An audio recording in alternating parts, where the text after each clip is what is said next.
Hello, and welcome back to the SQ5R Reading Strategies video series. This fourth installment, it covers the second R, which is respond. Now, as we know, when you respond, you're going to reflect on what you've read and see if you can answer any of the questions that you developed and think about what these concepts are and how they're coming together. Now, as we know from the previous video, I read this overview section, and now I'm going to come back and I've stopped. I've read these 3 paragraphs, and now I'm going to start applying some of these other R's. And the first thing I'm going to do is respond. So I'm going to think about this first paragraph right here. And what I read was that Immanuel Kant's theory is a deontological approach to ethics, and that deon is the Greek word for duty.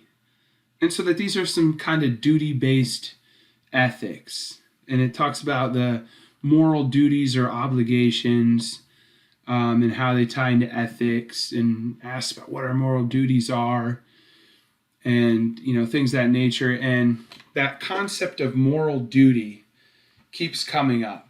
So that's my response to this section is, Immanuel Kant and deontology is, concerned with the moral duty that we have as ethical actors, okay?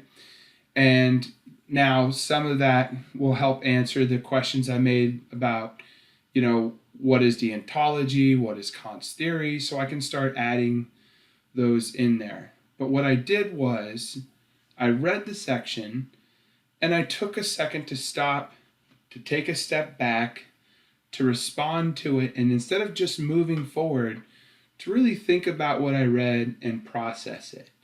Because that's the important part, because our brains will read whatever we put in front of it. But oftentimes, as we go from one sentence to the next, to the next, to the next, it starts to push some of that information out the further we go forward. So you want to stop and respond, process the concepts, kind of think through what you read, and make sure that you fully understand it. And that's it. The respond portion of this isn't too intricate, because again, it's something that you're going to work through while you're reading. So you read a little bit, you respond a little bit, and then you move on to your next R.